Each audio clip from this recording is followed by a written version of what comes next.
Hello everyone, I'm Crystal Honeycutt, and I'm excited to do a little video blog for you today on behalf of Dorothy Sander, who invited me to blog alongside her own blogging journey through her detoxification and her healing journey.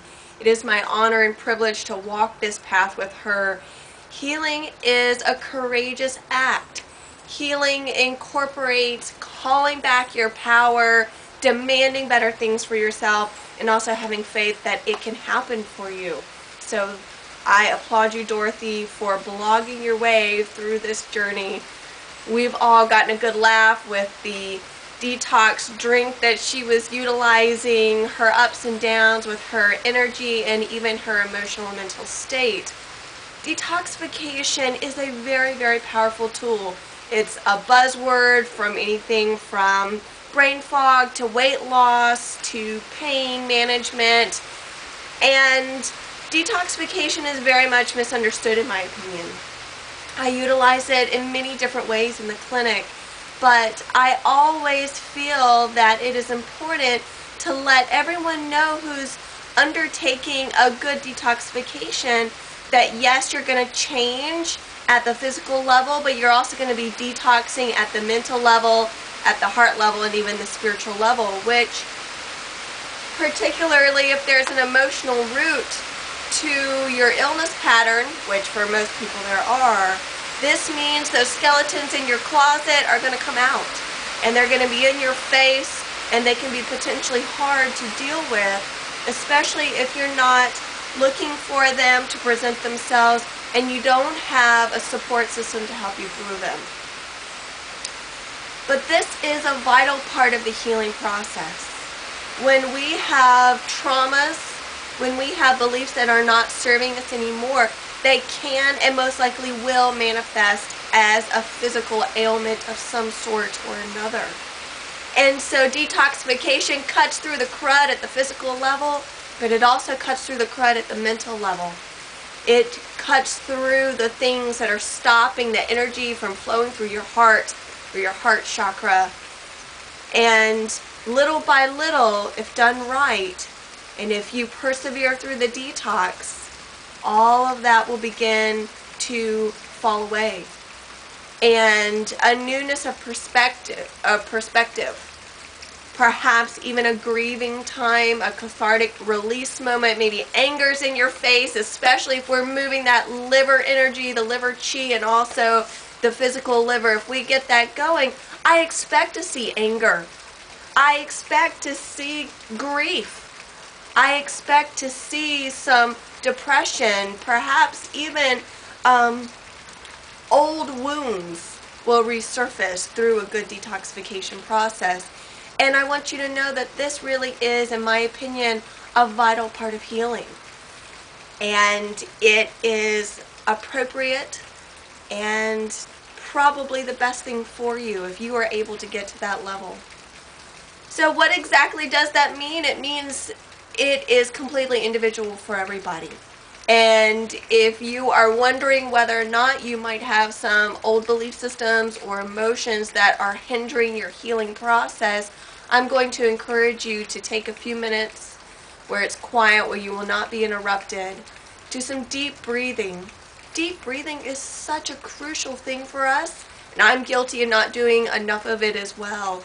But deep breathing literally is the mechanism that shifts our inner perspective from fight or flight into calm and peace.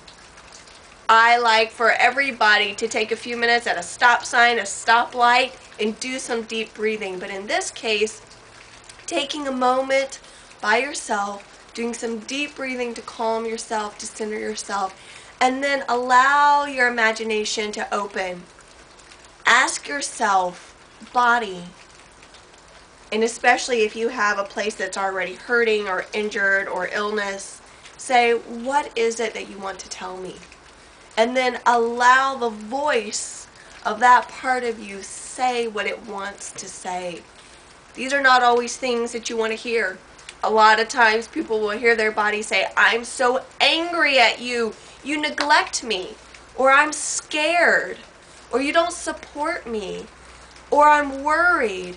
All of these emotions are actually can be locked in our vital organs and in our functional processes of our body, and they will impinge upon our ability to move through life with ease, with success, with health and vitality.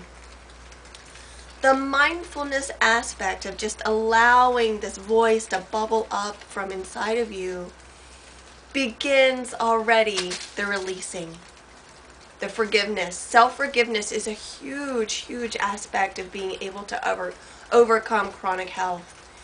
And if you're hearing a part of your body or system in your body saying, I'm angry at you, you forgot about me, you're stifling my creativity, why are you doing this? Why do you keep making these choices?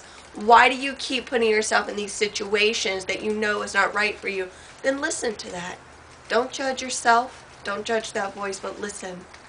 Listen, even if it's quiet. Because this is probably the first time you've actually allowed that inner voice to talk to you. It always knows the truth. It always knows the best path for you to walk down, whether your conscious awareness knows it, whether society allows it or not. It is still your truth, and it is a vital part of healing. I like to help people walk through this process bit by bit when they do a detoxification with me, because it's not always easy and it's not always fun, as Dorothy's saying. It requires shifting lifestyle, letting go of old patterns, being courageous, and not everybody has to blog through it the way that Dorothy is, but still it takes a great measure of courage, and it is rewarding. Whether you do a weekend detox, whether you undertake a deeper program, it is rewarding, it is fundamental. All of us need to let go of the old to welcome in the new. All of us do. I will encourage every person to first seek out a qualified professional. Detoxification really is not as simple, and it's not as easy as some books or popular media may make it sound. And especially if you are already dealing with a chronic health problem, it is very important that you first consult a professional before you undertake detoxification. It is safe for most people, but it will change you. It will change your physiology, and doing it in a proper and safe way with proper and safe mechanisms is really the key to this. Thank you for listening in on this blog post. I'm going to be following along as much as I can. It's the busy time of year for the herbalist. The clinic is cranking up. The plants are coming out in the woods, so it means that I'm going to be out and about a lot. But this is such a great opportunity, and I'm so proud of Dorothy for taking this journey step by step, and that's what it is. It is a step-by-step process. There is no race. There's no potentially even no finish line if we look at health in its entirety as a journey that we undertake over our entire life. And I want to encourage everybody to understand that personal development is a major attribute that goes along with detoxification, hand in hand. So that being said, you can find me on Facebook, Crystal Honeycutt, and I'm also on Facebook under Family Herbal Health and Wellness. Boy, I need to check on that. Also, you can find me at www.balancedliving, the number 4, the letter U.com, balancedlivingforyou.com, and I encourage everybody to continue to follow and like Dorothy's posts on Manifest Me 2014. I'll see you later, in good health.